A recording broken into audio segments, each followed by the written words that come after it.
This is probably one of my biggest, if not biggest, podcast guests on the show. This is Ryan Callahan. He works with the MeatEater company and also Backcountry Hunters and Anglers. And he is a huge proponent for public lands. And that's what the gist of this entire episode is going to be. The issues surrounding public lands, how folks like us can get involved, and what public lands should mean to us as a whole, and along with a ton of great stories that Ryan has. So if you guys are interested specifically in public lands, which I hope you are, because everybody that's listening to this podcast, you're probably recreating on public lands, and if we're not making our voices heard, they're gonna go bye-bye. And we already saw the takeover attempt by Mike Lee and all his constituents, but we saw the response from social media, and they 100% back down. So there's some different issues going on right now that are related to some of that, specifically with rescinding the Roadless Rule. I think there was something with the Land Water Conservation Fund. So this is a really good episode to listen to get informed on a lot of those topics. I'm also going to be leaving in the links in the show notes, how to take action very quickly, specifically on the Backcountry Hunters and Anglers site. You literally just click one button. It links you up with your state, or you choose your state, and then it links you up with your constituents in order to contact them and send them an email or to call them to get your voice heard. And like I said before, if we saw anything from this Mike Lee event of the public land sell-off, we know that our voice can be collectively heard. Another really big topic in this podcast is going to be the fact that because we did such a great job of uniting really the left and right with this public land issue that we had a couple months ago, the next step for some of these folks that do not like public land are going to be trying to pit us against each other. In other words, pitting mountain bikers against hunters or hunters against skiers. And this is something we really need to be aware of as public land advocates, because it definitely has the potential to be divisive and make sure that we aren't getting our voice heard, and then we're pitting ourselves against each other. And then again, we say goodbye to public lands because we're not able to stick together. So that was a really long intro. Hope you guys enjoy the podcast. It was really fun. All right, Ryan Callahan. Man, honestly, my first question for you before we get into the meat and potatoes is, what was it like being on Joe Rogan? I've known that dude for a while. Oh, really? Okay. I guess so, with Steve. Yeah, we took Joe on his first hunt ever, right? That's right. So that was a real bonding experience. It was canoes on the Missouri River, and got progressively colder and nastier as the trip went on, and pretty gray, desolate landscape if you're not used to it. And you kind of need, anybody can handle like a 60-degree bluebird, no wind day doing anything, right? But you don't really bond with people until there's some discomfort, right? So we made really quick friends on that trip, and certainly at that point in time, not all that long ago, but like there just wasn't real connectivity, right? Like you might have a sat phone that you would typically rent from someplace, but there was no like people sitting there on in-reach devices or this new heinous evolution of technology where you can use your cell phone as a sat phone, which is such a freaking bummer, man. I know. I'm kind of like between whether that's a good thing or a bad thing, right? Because it's like, I bet you know as well as I do, 5-10, probably 5 years from now, we'll probably be connected everywhere. I mean, even when you go out into the Frank Church, like, dude, you're probably going to be connected somehow, some way, because your phone's going to have a Starlink or whatever, don't right? Say it. And it's like, it blows my mind because I was backpacking just earlier this week, actually. And I was like, I actually had one bar of service. And I was like, this is really weird, actually. What was I doing? In my tent, just frickin' scrolling, bro. And I hope it doesn't get to that point because I think it is really special, man. Just kind of like you were saying, there's no connectivity when you're out there, at least for right now, for the most part. Oh, yeah. I mean, it is so nice and healthy to Frank Church is one of my most all-time favorite places, and we do a big nasty hunt in there. Try to do it every year. And it's as grueling a backpack hunt or backpack trip as most people will ever do. And part of like the reward of intermittently freezing and being too hot and cramping up and all the things is just being in it.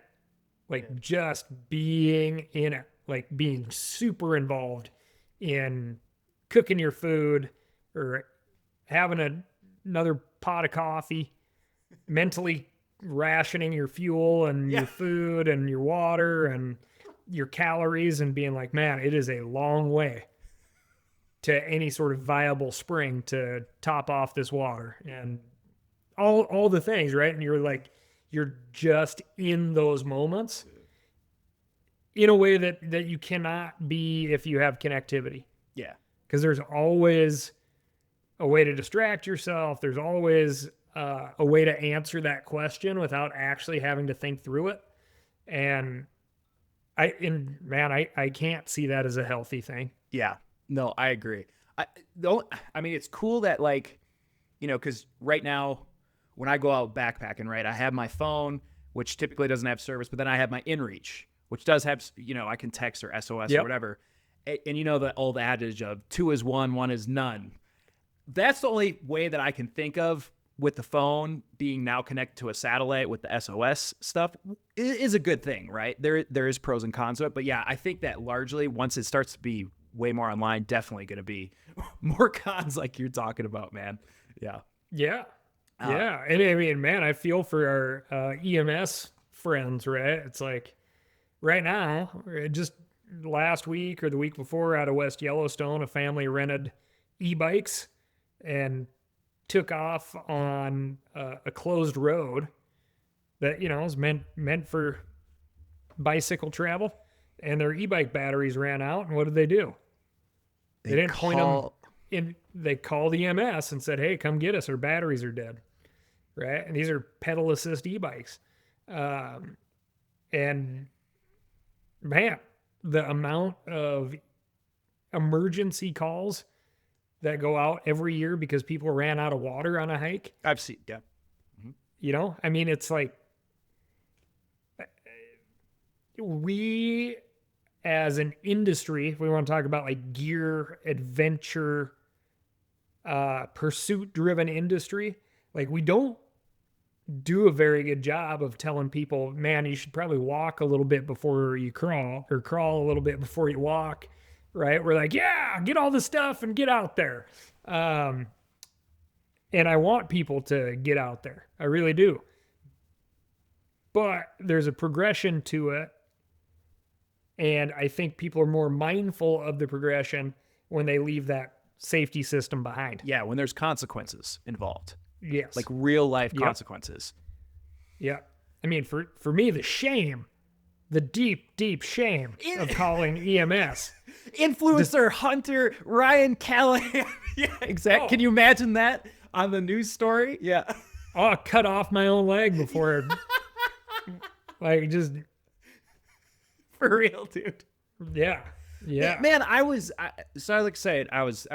trying to get all the 14ers done in Colorado, and I was in this basin, the South Colony Lakes Basin, earlier this week, actually when I was emailing you when I had service. And I was coming down a peak and it was 1:30 p.m. I had started at 4 a.m. and I had gotten 2 peaks done, right? And I was already coming down one. Clouds are building, Rocky Mountains. You got to be on and off a summit by at least noon, if not 11 sometimes. There's people coming up. I mean, that's why REO Speedwagon is still in the zeitgeist. They really hit the nail on the head, right? Now, what is that? Riding the storm out. Wait, I'm not familiar with that. What is that? Oh my, the classic intro, REO Speedwagon Live, riding the storm out, is very real. Yeah. Like, it talks about storms coming on you fast. If you've ever been caught in the Rocky Mountains. Okay. Yeah. I just got chills when you said that, actually, man, because that's basically what I told. So these people were coming up, and then it was still probably from where they were at. It was probably another 3.5 hours, 4 hours to the top of the mountain. Okay. And they go, "Oh yeah, did you just get done with Crest O'Neill?" I said, "Yeah." They're like, "Yeah, we're gonna go check it out." I look over to my left at the clouds. I was like, "You see those?" Yeah. I think we're still gonna check it out though. The guy ahead of you just said, it didn't look too bad. I was like, "Yeah, that was probably 10 minutes ago." I don't know if you've seen these things like, blow in. I mean, they blow in minutes. You know what I mean? Before you know it. I'm like, "Yeah, I think we're just going to go check it out." I'm just like, "Dude, whatever." Anyway, I get back to my camp, my base camp. I'm packing it up. What's happening? Thunder. It starts raining and stuff. I don't see him. I'm like, fortunately not my problem, but like, dude, I told you. And that's the stuff that we are exactly talking about with, these e-bikes or whatever. And it's like, there's just hey, if we get stuck in something, we got a sat phone, we got this, we got SOS we can trigger. It's free, right? A lot of times or whatever. No consequence. So why do I have to have common sense? Yeah, and if you're up there above the tree line, that's it. Yeah, it is. Yeah, you're so exposed. Yeah, and that's all you're doing with these 14ers. I mean, I met them at 12,000 feet. So, and this was that was the other thing. This is it's a class sport climb. You ain't wanting to go up or down this thing when it's slick rock. And so, anyway, this is the stuff we're dealing with, and yeah, I think it's a good thing to discuss. And I mean, like, there's responsible use for everything, right? I don't care what your preferred mode of travel is, but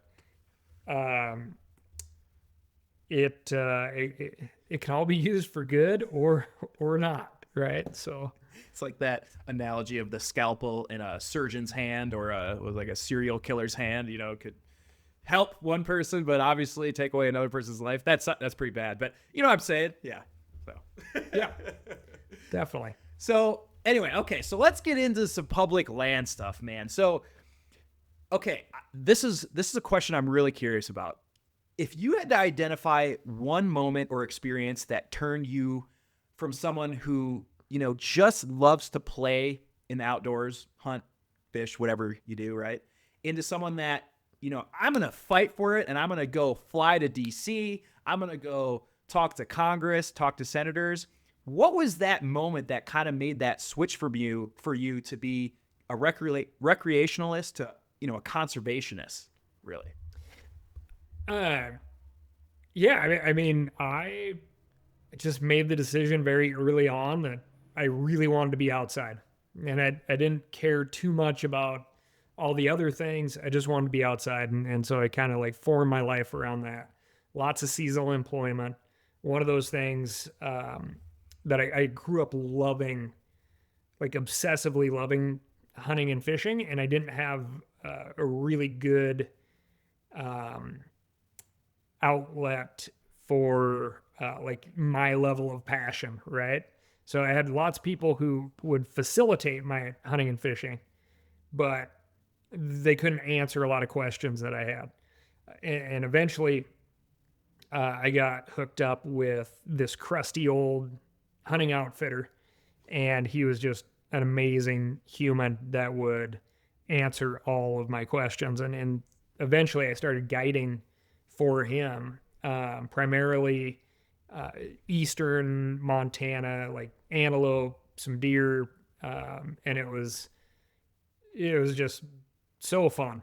And that was kind of when I got the start of the education of like, right, like you don't guide eastern Montana people for hunt antelope, right? They grew up with antelope.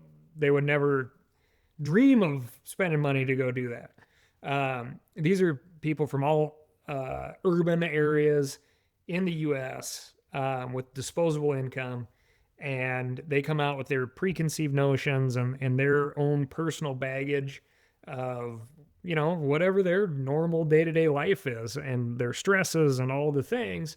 And you remove them from those, exactly like the hunt that we started talking about with Joe Rogan and Brian Callahan on the Missouri Breaks. And it opens them up to really coming to terms with wide open, big natural spaces. And it kind of starts sometimes with discomfort or fear, where you're dealing with like bosses, CEOs, independent business people, people who tell people what to do and they're in control. And then you put them in a spot where they're not in control and they're not the most knowledgeable person around either. Like they have to ask somebody else, what is going on? Is this normal? Where do we go from here? It just reverses their normal day to day. And I saw even, in this Bureau of Land Management, grazing area stuff that may not be all that pretty to people. I love it. But, relatively on the beaten path, like you're not that far from a paved road. Yep. People would have these transformative experiences. We had people just from that lifestyle or version of guiding that would come out and work for free as a vacation because it was so relaxing to them and they were able to like center themselves. So then you go into these big wilderness areas and people are flying in on backcountry airstrips and their eyes just get wider and wider and wider. And they hit the airstrip and then you're like, cool, pleasure to meet you. And then you're getting their stuff packed up and you're putting them on mules. And they're like, oh, we go further in from here? That's the first step. And you're like, oh yeah, we got a ways to go.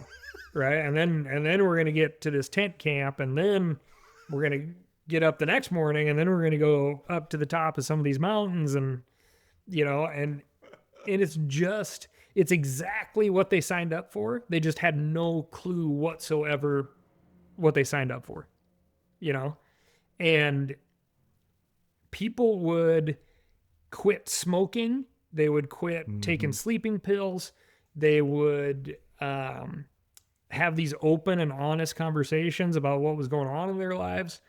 And they would come to these levels of appreciation for these big, wide open spaces that they didn't know that they were capable of, and they didn't know that they needed. And it was just so evident that this was a big part of their life that was missing. And I got out of the Frank Church and I went home to Missoula and got sucked into this conservation group meeting because there was free beer and good lead magnet. Right? I mean, I was living in the wilderness for 3-4 months at a time and had a pocket full of cash tips and wanted to come chase girls and beer. It's like the real life rendezvous. Yeah, exactly.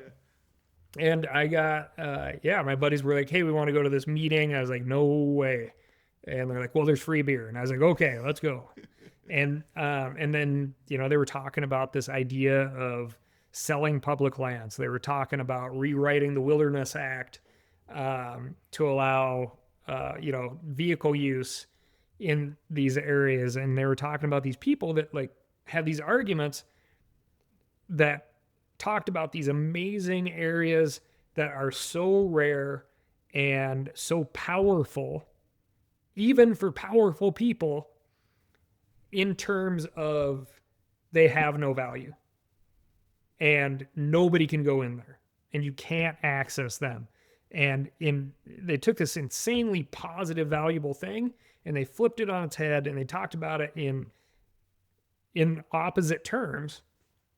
And that's where I was like, oh my God, this is going on, and I was probably in my early 30s at that point, and was just like, well, this can't be true. Yeah, because Right? you've seen it through the eyes of not only yourself, but multiple other people. Yeah, absolutely. Absolutely. Right. And, in the hunt guidance side of things and fishing guiding side of things, you, it's like the end result is getting an animal or a fish, and there is so much that the act of getting that animal or setting the hook on a fish is so infinitesimally small in comparison with all the other things that you have to do to set yourself up to be in that moment. That there's just like human evolution going on before your eyes in all those moments, and the not getting can be so powerful, and the ways that you have to communicate and learn another human in order to facilitate how to get to that ultimate point. And I had so many clients over the years just tell me, like, I had convinced myself this would never happen, and it was already a success. Like, just being here was like the trip of a lifetime, and it was just really, really powerful. And it was because I got to see that over and over again, and be part of some of those stories that because I've never really been somebody to put myself first, which kind of made me a very good guide. Definitely. And so I had this way that I knew wilderness areas and remote areas and just public lands had impacted my life. And then it was reinforced by watching these other people go through this process and grow this appreciation and come back year after year to drink that appreciation back up through a straw as they're sucking wind up a mountain. I was very much like confident and emboldened to stand up and say, well, that's not right. Like, where are you guys getting your experience? And the 99% of the time up until this day is these people have no experience. They're so far removed from the land, the animals, the water, that they can't come up with a single personal story to validate any of this stuff. And so, like, your story, my story, they really do matter because it is irrefutable evidence. Yeah. When you're going up against people who have none, right? They have theory. And you're like, I witnessed these people having life-changing events in front of my eyes, that they would go home and their life would be different after spending 10 days on a hunt. And there's no concept of that in DC. Doesn't seem like. And they really do come from across the political spectrum too. Right. So and just like there's threats that come from all sides of the aisle. There's advocates on both sides of the aisle too. Yeah. I think right now, politically speaking, we just got to wake up more advocates. So, yeah, cause that was one of the things I wanted to ask was, well, first of all, that was a fantastic story about how you came into that. I actually got the chills more than once when you were saying some of that stuff, man. Cause I know it definitely changed my life, and it really resonated when you're like, yeah, people gave up sleeping pills. They gave up this and that because their life changed because of this incredible experience that they had that they would never have gotten if there was no public land or vast amounts of roadless areas, wilderness areas, and things like that. So that was really cool.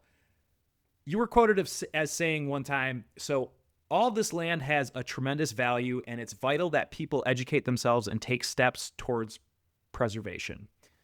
So if you wanted all public land users to take just one step, what would be that, like, just one step that would kind of move the needle in a significant amount or a significant enough way that would encourage folks to do something? Oh, like really, if they just made calling their representative and senator's office once a month, that would be a hell of a first step. There's also this, people love to, like, we call it kind of like the lumper and splitter argument, right? Where it's like, is it a chipmunk or is it a northern reticulated chipmunk? Is it, like, we need to get really down and defined. And amongst outdoors people, you may be way more of a peak bagger than you are a mountain biker or a kayaker. But at the end of the day, you're just outside. And there's many, many times, increasingly more often, with every day, that all these user groups need to drop their definitions and form coalitions. Ooh, like we have got, that's a tagline right there. That's a good one. We have got to put the BS aside and say we are all in this together, because every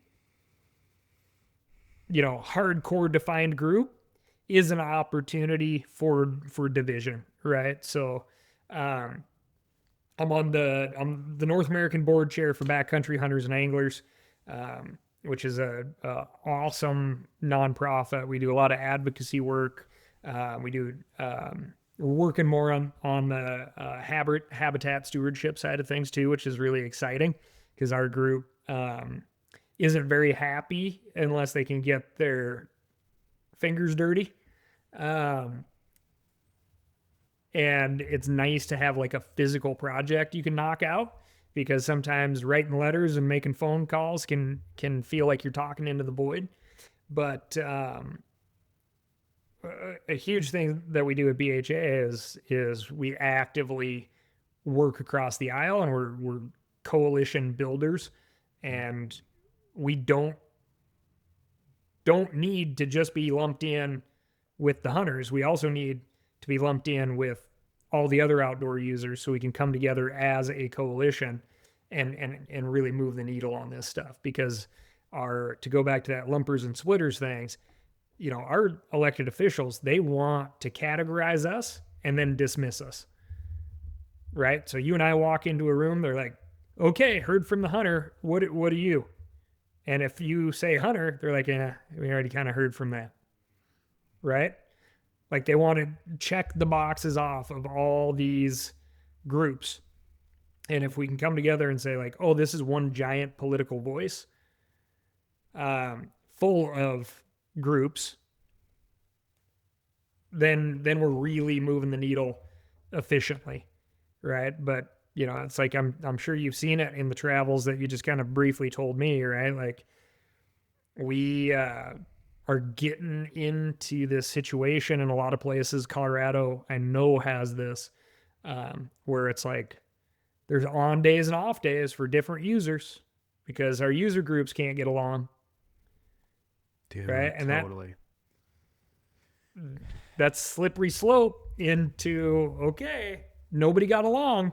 So does anybody get to use this trail? It's crazy. And I heard this one quote once where it was like, yeah, say you're a hiker, you're hiking on the same trail as a mountain biker, right? Whatever. And then you have this interaction with the mountain biker and it goes totally negative. Now you think all mountain bikers are dicks. Exactly. And so that's something we need to keep in mind as hunters, as anglers, as peak baggers or whatever. When you're coming across somebody of a different, like, there was a bunch of hunters going into that basin when I was where I was at. And, I just made it a point to talk with them. Because but I could also talk with them pretty well because I kind of, I understand hunting too. They're probably like, who the heck is this guy? You know what I mean? But yeah, no, it's funny. So like, yeah, I think it's a really good thing to be aware of when you're interacting with that other group to really make it positive. And like we were talking about before the podcast, I think you brought it up on Cam's podcast, but that is something that they're going to target, these folks in Congress, to divide us. It are these different user groups. Could you talk a little bit about that? Yeah. To your point, I used to call it trailhead diplomacy, right? Yeah. Like, you don't represent just yourself, whether you're having a good day or a bad day. You represent everybody in that community, right? Bang. Yep. And the worst trail interaction I've ever had was with a mountain biker while I was mountain biking. Right? And I'm just like, I don't want to be lumped in with this dude. Yeah. What happened? Right? If you don't yeah, it was like a trail junction, right? Yeah. And we're just kind of like starting the downhill. Mm-hmm. And this guy was like fully decked out in downhill gear. Oh. Yep. And I was like, hey man, go for it. I'm not doing what you're doing. And he just wouldn't have it.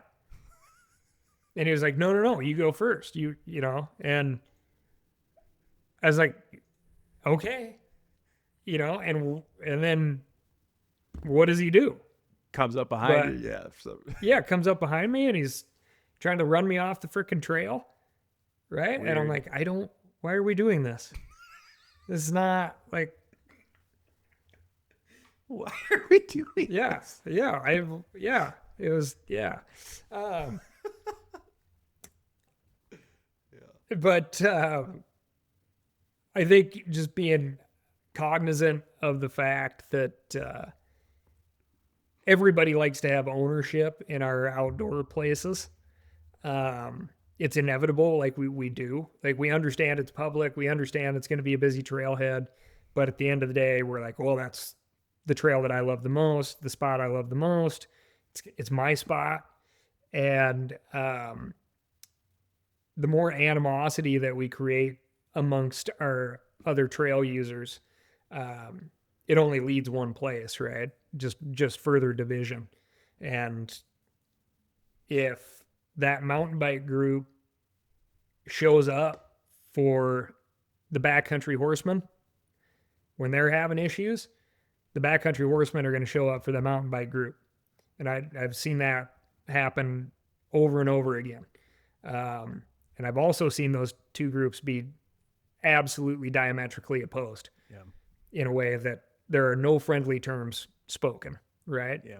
And the reality is in most of these places, like, we may have a particular pursuit that we would prefer to be defined by. Might be more representative of who we are, but, mountain biking's fun. Teaming up with a buddy who's got a pack string and going into a high mountain lake is fun. Heli skiing's fun. All these different pursuits, kayaking, they're all fun. And you are that user at some point during your summer or your winter or whenever. So this idea of promoting division amongst outdoor users is just not real effective at the end of the day. Yeah. I don't know what it is about mountain bikers, man. I'm actually going to go mountain biking after this, but I actually had a very similar experience to your story, man. I just kind of got back into mountain biking, and we were on this, we were on this trail, and we get up to the top, and we're about to bomb downhill, and it's this gal actually on a full suspension bike. I had a hardtail, and she's like, "Oh, you're riding a hardtail?" And I was like, "Oh, can you believe it? Oh my God, what an idiot." You know what I mean? I was just like, dude, And then that left a bad taste in my mouth of people that ride full suspension bikes, really, in a way. It's like you can even divide it even in the actual, even division in the sport. It's crazy. So, yeah, absolutely. Like if you're not on a fixed gear, you're not right. Real hardcore, are you? Exactly. Skipping leg day, huh? Exactly. Yeah. Yeah. Yeah, for sure. But I will say, it's high school stuff. It is. But I will say, at least in the bike community, I'll die on this one. E-bikes are soft. Although I think they are pretty good for hunting. They got to be pretty good for hunting. But I'm like, dude, every time I see someone on an e-bike that's like my age, I'm like, dude, get off that and ride a freaking pedal bike, dude. I can't say all I can say there is I want people to understand a motor is a motor is a motor. Mm-hmm. Like, let's not play mental games and try to say a motor is not a motor. I don't care what your purpose is. Right. And put a motorized use sticker on there. All those funds go to trail maintenance and campgrounds. Like it's okay to just say, hey, I like e-bikes because they're fun. Yeah. If somebody said that and that was their argument, no, Cal, like, it's as much as a workout as a regular bike. That's what they always tell me. Right. My buddy's a big e-biker. I'm like, bro, it's not the same. Anyway. Yeah, and it's like, don't take me through the mental gymnastics. Like, just say it's fun. Right. If you say it's fun, I'm like, yeah, God bless you. It's fun. I get it. Fun things are fun. However, this is a motorized trail, and that's where you should stay. Yes, exactly. Yeah. Yeah. Yeah. Yeah. And I've done a lot of recreating off of motorized trails and non-motorized trails. That is like the beauty of the multiple use of our public lands, right? You can go on BLM and do damn near anything you want. Right. You can go on certain trails that say it is only open for this, and you can have that experience minus the other group of recreators. And that's how we diversify the pressure on these landscapes. Yes. Is not everybody gets to do everything every day. That's a big one, man. And I think that ties in real well with them rescinding the Roadless Rule, USDA, right? And this is not over yet, buddy, but it appears we're heading that way. We have until the 19th to leave our public comments on rescinding the Roadless Rule. Cool. Yeah, and I'll make sure that this episode gets up before that, because I've already contacted, actually through BHA, the representatives. Nice. Yeah.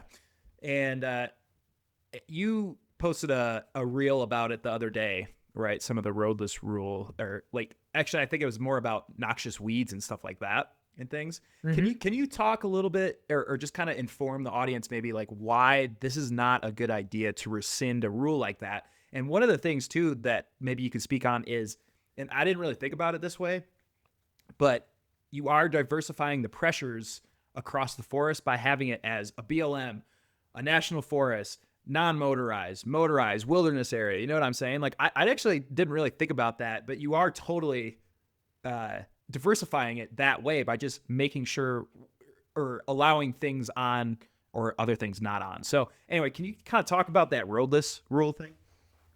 No, I mean, it's a real deal, right? Like, you can't pack everything with you all the time. So when you leave your house in the morning, you're like, okay, am I going to bring the motorbike or I'm going to bring the pedal bike? And you may roll the dice wrong that day, and everybody decided to bring the pedal bike, right? Yeah. Or everybody decided to use the motorbike, right? And it's like, there's all these little factors that go in to having a crowded day on public land or not having a crowded day on public land, right? Yeah. And this management system can seem too complex sometimes, but man, it at the end of the day, it works really damn well.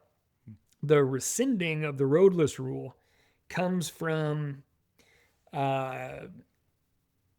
in part an accumulation of a lot of gripes right? So you have, let's take grazing, for instance, right? So in roadless areas with a non-motorized travel management plan, even if you have that grazing allotment, um, you could be required to tend your cattle and your ride those fence lines non-motorized, right? Just like everybody else in that travel management plan.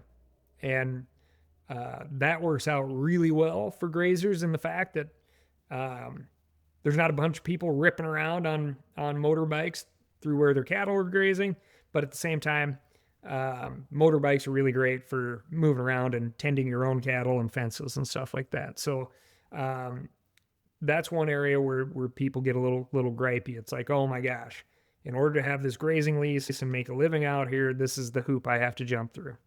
That's just one example. Fire management is another example of a gripe.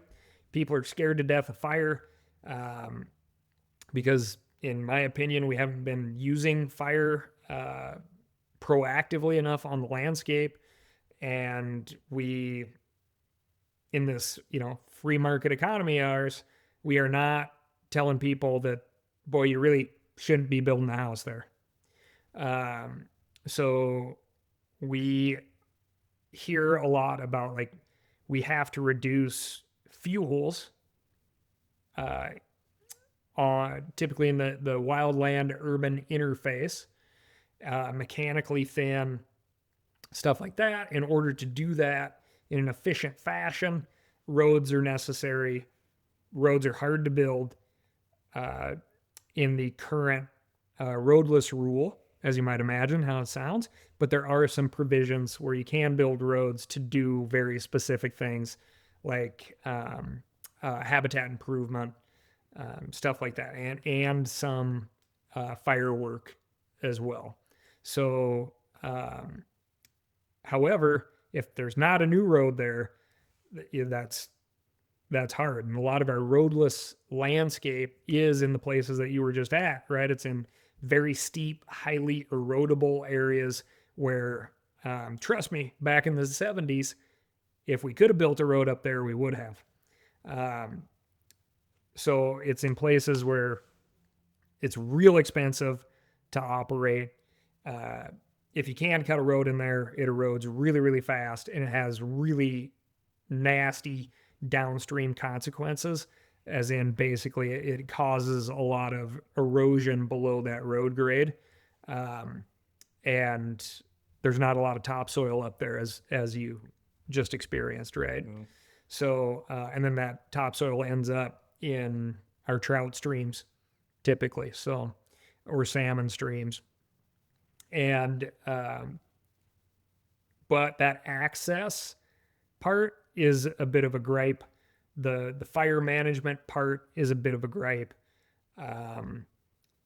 And I think what people really aren't talking about is there's some well-heeled, some big money interests out there that really want to access mineral deposits, in different places throughout this 58 million acres collectively under, it's about 58.5 million acres collectively under roadless designation. Again, this can be a conversation. The only reason the roadless rule became the roadless rule and was enacted back in 2001 is because a lot of people came together and had a lot of conversations.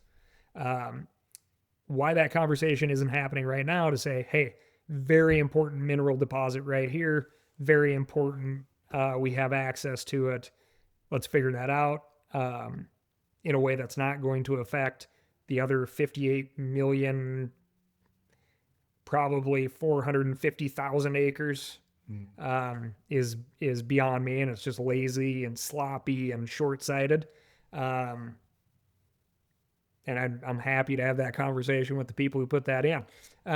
However, that's kind of a gripe. So there's this idea that we could reform this act instead of a full rescission of the roadless rule.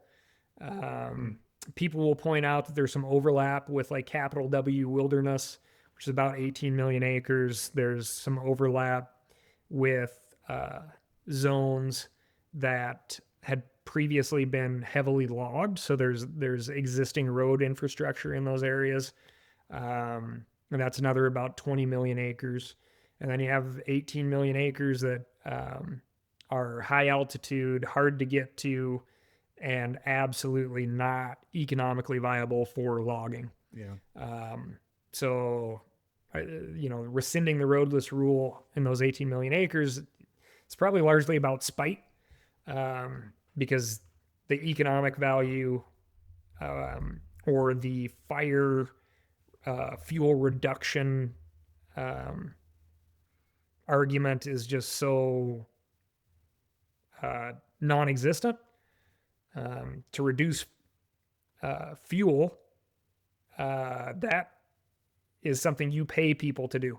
They don't get, like, you don't take a bunch of brush in and say, hey, how much are you going to give me for this? It's not marketable domestic board foot lumber that we're talking about, right? So I think there's a lot of misnomers out there on this roadless rule when it gets talked about in terms of timber production. Back in the 70s when we were cutting roads all over the place, that was the federal government paying for the roads. The logging companies followed and did the logging, and that's how that timber was marketable.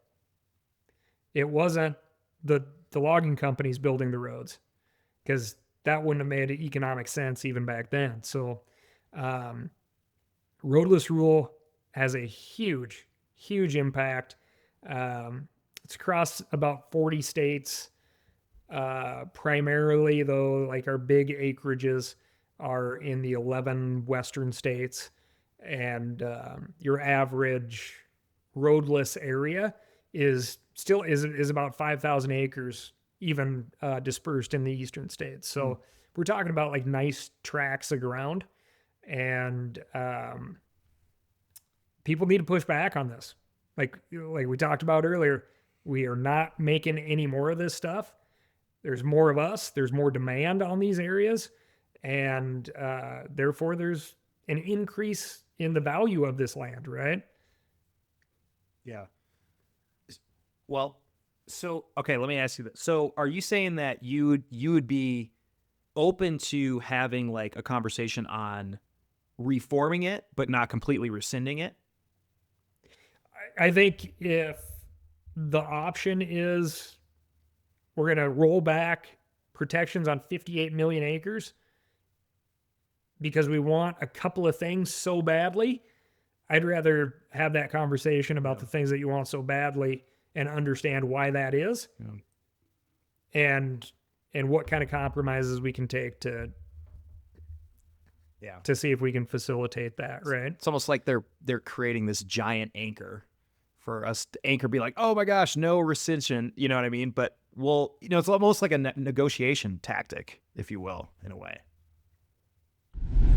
For a limited time, I'm actually offering my free outdoor goals Notion template. I'm actually selling this on Etsy for $8, but I'm offering it free for everybody that's listening to the podcast right now for a limited time. What this is storing all of your information, like your flights, the dates that you're gonna go, your calendar, your beta for the adventure, the partners you're going with. It assembles everything all in one area. There's no more fumbling around with trying to cross-reference notes that you copy and pasted off of a blog on your Word document, but then you also have flights on your phone. It's all gonna be in one place. I like to create all my goals ahead of time, block out all those dates.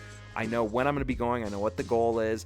It's templated, so you have all the things that you need to fill out, like permits and everything, in the actual database. No worrying about having to recreate everything. Here's actually a quick review from Etsy. from Elizabeth. She said, this is absolutely perfect, super easy to use, and saved me hours, in all caps, of work. Best purchase I've made in a long time. So that's what we're trying to do for you guys. We're trying to help you out. The only thing that I ask for in return is to sign up for our First Light newsletter, where I share exclusive tips around anything that has to do with being a mountain athlete. Resources that you might not have seen before, videos that are inspiring, all that types of stuff, and I don't bother you with it. It's only about once a month. So for a limited time, grab it now in the show notes below. Back to the episode. Oh yeah, it absolutely is. And you know, I think we're capable of working near communities with high fire risk and doing the work, whether that's ideally, in my opinion, proactively burning, prescribed fire, putting fire back on the landscape in a regular enough fashion to where those fuels are consistently reduced, and we're going to see those ecosystem benefits as well. Right. And you know, there's all sorts of stories where people. There's a great story through a forester friend of mine in Oregon, where he really wanted to do a controlled burn in this forest. And he found this chunk of U.S. Forest Service land. And it was in between two interstates. Right? And this guy's a forester. He's a logger. And he's like, perfect. We got a big buffer. Fire's not going to escape on either side. We're going to wait for the right time. This is a perfect test case to do this controlled burn. And he went in there, and they got it put together, and they burned it, and it was beautiful, and it all happened just the way it was supposed to. And then because of the fresh growth, the deer and the elk were drawn to that spot in between the two interstates like an absolute magnet. And the vehicle collisions with wildlife, I was going to say, became a real factor, you know? But the point is, wildlife will risk certain death to cross many lanes of interstate traffic in a state where people like to drive real fast on those coast roads to get to burns, right? They need it, that early successional growth. And we could be putting a lot more of that on the landscape in the right spots, while it also reduces the risk of, catastrophic fire that is totally uncontrollable, that does pose real risk to these communities. So, man, I think that's such a fantastic example of how much fire can benefit wildlife. I mean, they're basically playing Frogger with the interstate, right? It is interesting because when I used to live on the west side of Oregon. So it was in the rainforest and stuff like that. And I'd often go into the Cascades. And one thing that I noticed in the Cascades is there's not a lot of animals in the Cascades. And unless you're in a burned area, you know what I mean? It's just so thick. Nothing can grow underneath the canopy in the Cascades, the thick canopy. And so I do think it's I love that you brought that up, because I think it's important that people understand, like, hey, logging, controlled fires, stuff like that actually benefits wildlife in a number of ways. So thanks for bringing that up. When it's done the right way, a good logging operation where they're not leaving the understory so high. Yeah.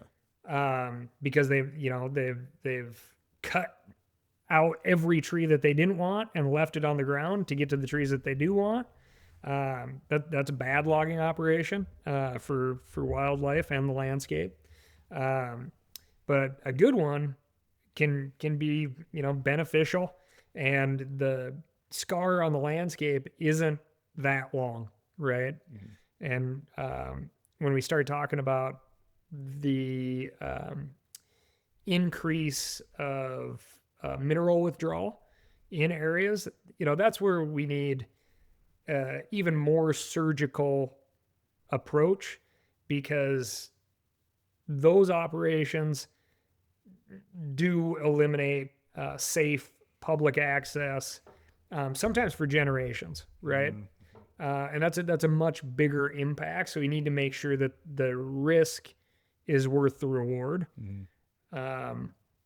And everything comes out of the ground, buddy. So I don't see us stopping that anytime soon. We just need to be responsible. Yeah. Well, and it's also interesting, going back to the logging, is when I used to hunt in Western Oregon, the only places I would hunt were clear cuts. Just because that's where animals were feeding in the morning and the evening. Yeah, that sunlight's got to hit the ground. It's got to hit the ground. I mean, dude, I'm telling you, one time I lost my entire quiver on the west side of Oregon. I set it down next to me. I don't know where it went. It's so, you can't even comprehend, if nobody's been out there, you can't comprehend how thick it is out there. You can't move. That's brutal. Yeah. So, anyway, yeah, that's funny. But, okay, so the Roadless Rule. So thank you for explaining that. And I think it's really important to bring up, hey, you talk about, hey, calling your representatives, emailing them, whatever it is you need to do. We saw how well a plan like this can work when Mike Lee and whoever the heck else introduced, the public land sell-off. Yep. And all of a sudden, in the House and the Senate. Yeah. Yep. And what's really funny about this, Ryan, is or not funny, but about a month before, a lot of you and Randy Newberg were already talking about it at this time, but this is kind of before Cam started coming onto it, and some of the huge groups started posting about it. I started talking about it on my platform, and I don't think anybody knew what the heck I was talking about. But I'll tell you what, about a month and a half later, social media was blowing up. So yeah, absolutely. I think that just proves that, hey, this stuff can work, especially when you're in the social media age, because we now have the advantage of folks like you, trustworthy sources, bringing up what's happening. If this was 30 years ago, we'd have to read it in a freaking newspaper or something. Now it's, hey, we got access to people that we trust and on YouTube or whatever, and this is the result. We can get things done or get, laws not passed or policies not passed because of our influence. Can you kind of talk a little bit about how, were you impressed by what kind of happened with the whole social media campaign with that? Yeah, I was. And, we've been through this before. This one got more mainstream, for sure. But if anybody ever, it's like a marketing book. It's Malcolm Gladwell, Groundswell. That's pretty much the playbook. This is you have these early adapters that start working on something, and then you're building up the bandwagon, right? This public lands is definitely where I live, so I'm always paying attention, and as is my good buddy Randy Newberg, and the people that did get the most fired up. Fortunately, some of them have some real big platforms. Cam Haynes did such a phenomenal job. Stepped up. He stepped up. I like that. Yeah. Yep. Just hugged the shit out of that dude. He did an awesome job. But being consistent and, trying to avoid being hyperbolic and giving people outlets. Yeah. Right. So calling the switchboard in DC, getting people to punch in the stupid Google machine. Who is my representative? Who is my senator? And then using resources at Backcountry Hunters and Anglers, like our action alerts, and which we have going on right now, by the way. Yeah. You can, very, very easy platform to use. You can contact your representative, your senator. You can go over to the federalregister.gov and leave your comment about the Roadless Rule.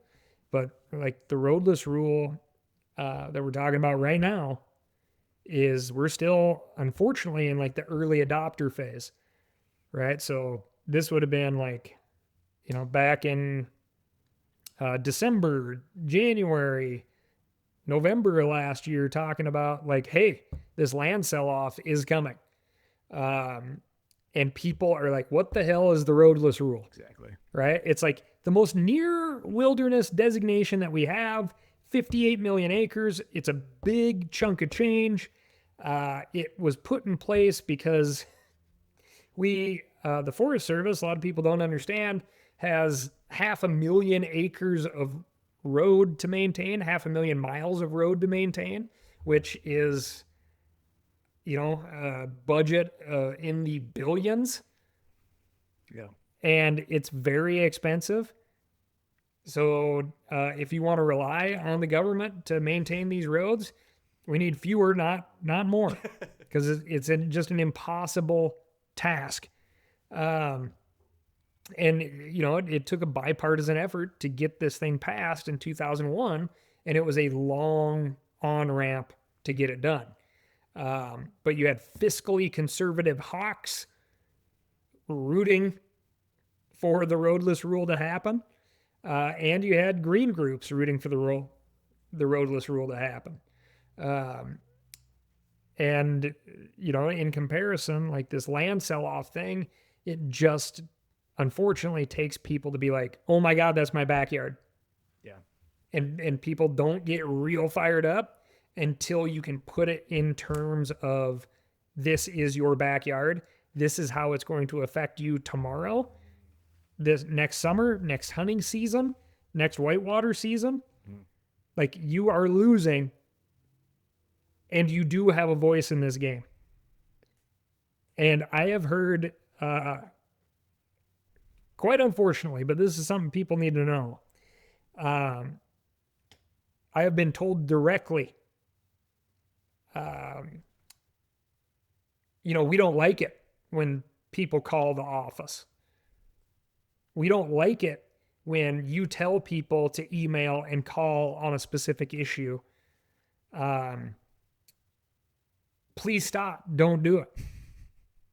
Right? And to be really clear here, the way these action centers work, ours specifically at BHA, is this isn't like a spam network, right?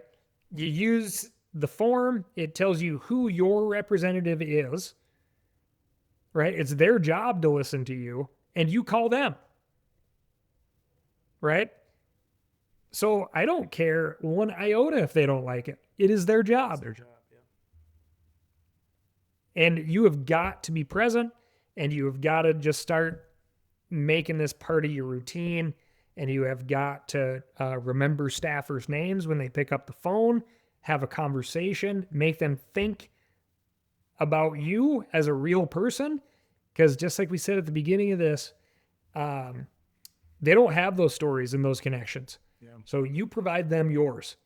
This is why you care about this stuff. And this is why they should or should not take this action. Ooh, what? So when you call I've called the switchword a couple times. I always get the answering machine, and I leave a message. Yeah. Do they actually answer, though? Do they ever? Oh, yeah, for sure. Oh, shit. I didn't know that. Yep. I guess I should be prepared, because I'm always prepared to leave a message. I always never think they're going to answer. So, dude, if one picked up, I'd be like, whoa, dang. They would shock me, bro. Yeah, he is. Say thank you so much for picking up. Certain representatives and certain senators have larger staffs as well. And it matters more to certain offices to make sure they're picking up the phones. Somewhere in those phone trees for a lot of these offices, they'll say, like, do you want to call back? Or do you want to stay on the line? Or do you want to leave a message? And, like, I got different amounts of free time in every day, just like everybody else does. So I take whatever option's convenient a lot of times. Yeah. But it's great to have those conversations. And one little hot tip for folks is, like, don't be surprised or offended if the staffer you are talking to is not from your state. Yeah. Like, sometimes it's just folks getting experience. So don't assume that they know what you're talking about. You can do a lot of educating by talking to people on the phone. Man, what do you think Mike Lee's office looked like a couple months ago? Well, Mike Lee's office doesn't take non-constituent phone calls. I see. Got you. Interesting. Yeah. He had, so I don't really know. Yeah. Well, he was Yeah. I would check his social media accounts because I would leave some comments sometimes on some of his stuff. Not bad ones. I was good. It was good. But man, his stuff was getting blown up. Twitter, Instagram, everything, man. And it's like, man, he had to have seen that. It had to have made an influence on him. And like you said, I'm just really proud that the communities came together. And absolutely, and social media. If our elected officials choose to have an account, you should take that as a serious invitation to interact with them, and be respectful, or else they will not take your comments seriously. Yeah. But all of this adds up to information at some point. Yeah, like it's a trickle, it's a murmur. All of a sudden, it's a roar. Yes. Then it's a freight train, and they're like, "Oh my God, we're standing in the middle of this hurricane. Like, what is going on?" Yeah, dude, for sure. Awesome. Okay, I have one final question. I want to be respectful of your time. We haven't got into the hunting part of this at all. You're a really big hunter, and I had this one question where I was, okay, if you could sit down with somebody that was on the fence about hunting, okay, and they agreed to truly listen to whatever it was you were going to say, what's the one story you would tell them that you've experienced that captures just how much hunting means to you? Does one kind of pop into my, I'm sure there's several, but is there one, because you kind of did this with my first question about how you got into basically conservation. Is there anything like that with hunting for you? Yeah, I mean, every day is special to me, really. Especially now that there's so many things vying for my time. But I drew a really good mule deer tag one year, and it was, I think it was like a 15-day season, and I was out every day of that season, and it was bitterly cold, early snowstorms, hip and thigh deep snow on north-facing slopes, and temps in the teens, and then with the wind blowing, a dip below zero frequently, and I hunted every day of that season, and a couple of kind of like interesting things happened, right? Where I went down to a local fish and game committee meeting and sat in one night. It was like late November, so it gets dark real fast, and listened to folks talk about how hunters had killed all the wolves in Idaho, and how they shouldn't have a hunting season. And before, when you couldn't hunt wolves in Idaho, they'd see wolves all over the place. Well, wolves are pretty darn adaptable animals, and especially in this late season, I was seeing wolves frequently, wolf sign all the time. And the reason is because we're after the same thing. They're after the deer in the late season and the elk in the late season. And we were moving into the wind. We're using ridges to our advantage to catch that smell for them, for me to see better. And we're off trail. Why would you be on trail? That's where the people are. Um, but at the same time, the information provided by hunters in that particular meeting was immediately discounted because we were the biased ones, because we were hunters. We say, well, the wolf population's doing fine. There's wolves all over the place. We see them all the time. Well, how could that be? Because the people who are on trail are not seeing the wolves. And I thought that was just like good, good perspective to gain, right? It's like, well, wolves do not like being shot at. So they start associating people with gunshots, and they don't want to be around people. That's why the people on trails aren't seeing wolves as frequently. They may not be as indoctrinated into the world of scatology and sign.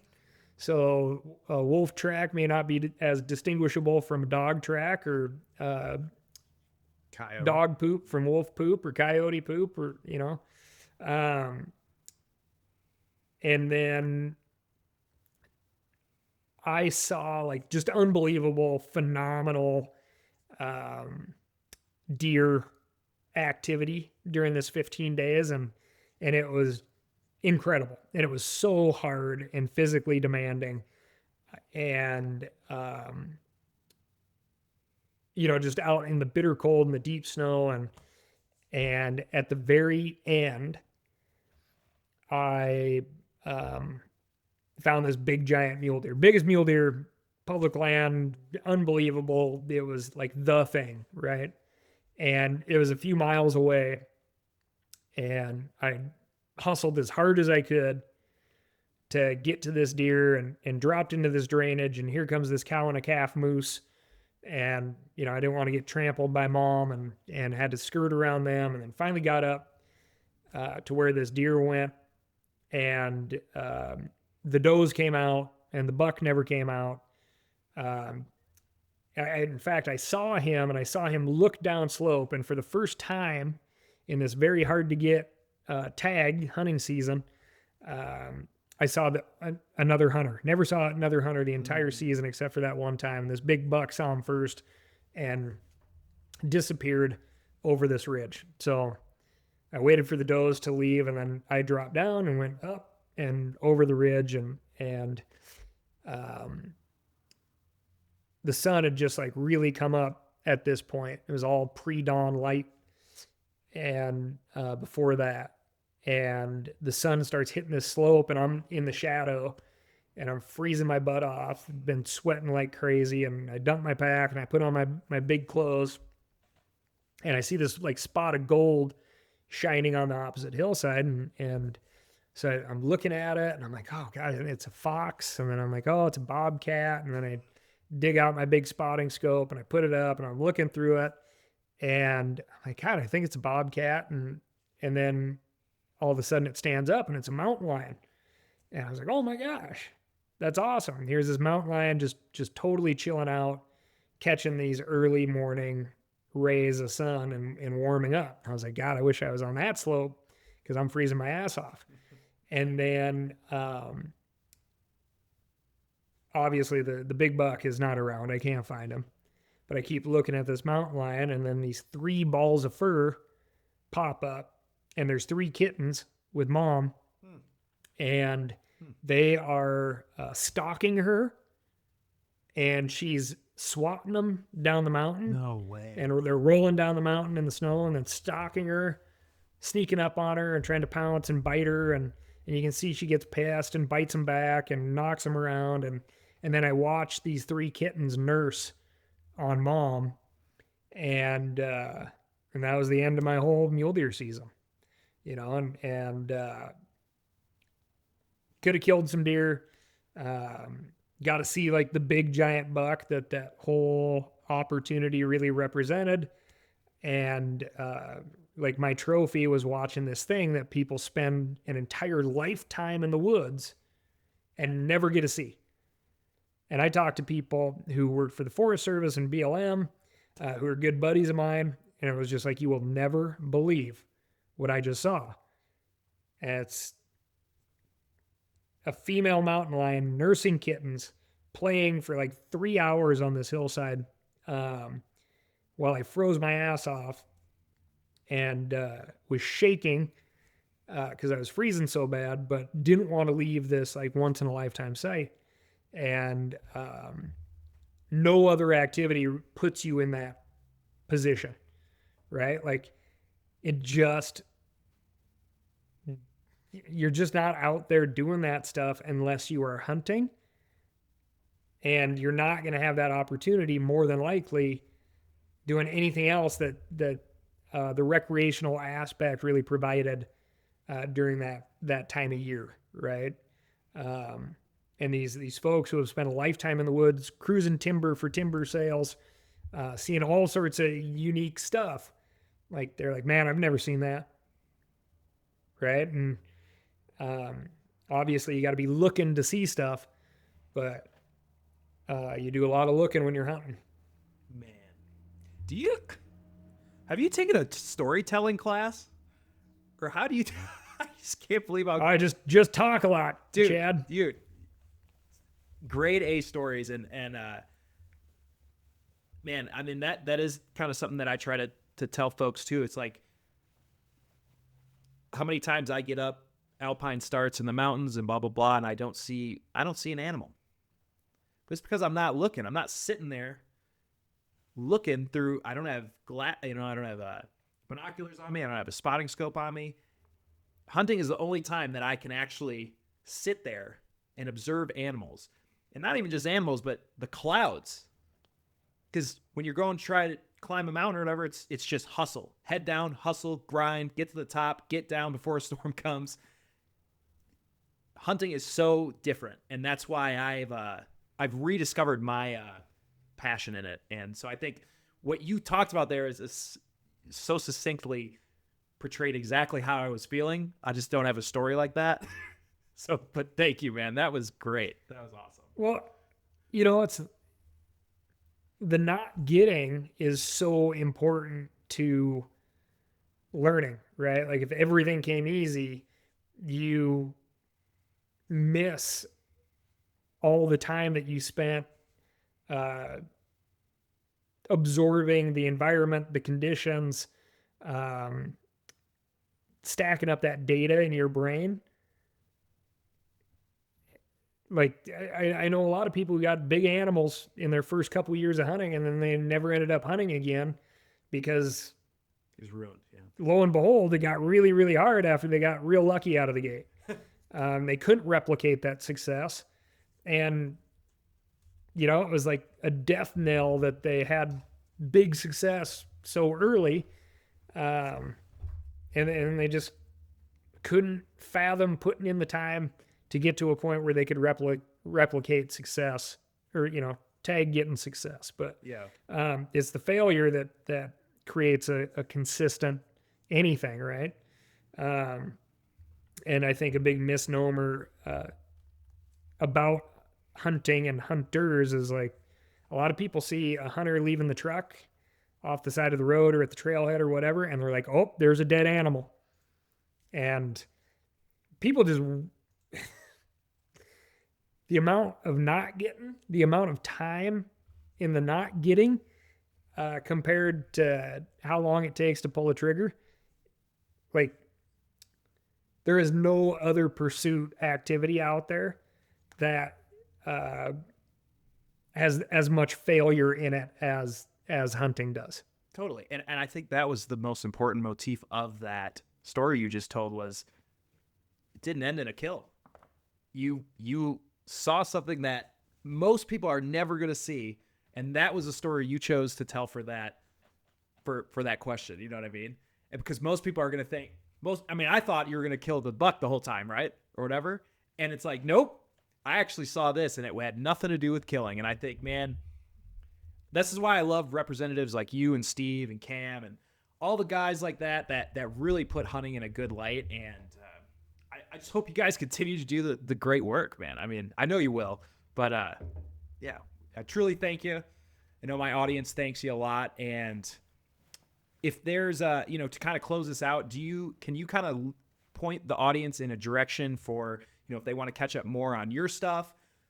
And in addition to your stuff, also like trusted places that they can hear news about public lands. Do you know what I mean? I think would be really important. So the people that are really kicking ass right now on the public lands front, Backcountry Hunters and Anglers, Trout Unlimited, National Wildlife Federation, and I'll put Outdoor Life, the MeatEater.com, working really, really hard to stay on top of things and stay away from the hyperbole, which is important because it is so easy to burn people out. So you got to stay consistent and factual and then timely. Don't spout off too early before you know the facts, right? So, and then if you want to check out my podcast, do some good interviews, and if you want to learn more about the Roadless Rule, I just did a podcast this morning with Chris Wood at Trout Unlimited, who's I would say an expert on the Roadless Rule. He also did a really good like Roadless Rule Foundations type podcast with Mark Kenyon, who his podcast is called Wired to Hunt. Mine's Cal's Week in Review, Cal of the Wild on the MeatEater Podcast Network. So yeah, there's a bunch, and to talk about being in a bunch of different rooms, I'll be at the end of the month. I'll be in Manhattan, New York City, at the Patagonia store, sitting on a panel with a bunch of representatives from the greater outdoor world talking about the effects of climate change on public lands and outdoor recreation at the Patagonia store next to Central Park. My God, you've never seen such an expensive hotel room. Makes you sick. Business expense, right? Business expense. Horrifying. Well, awesome, man. Well, thank you so much for coming on, man. And everybody go check out Cal's, all his stuff. I'll put it in the links and all the other channels. So thanks a lot, man.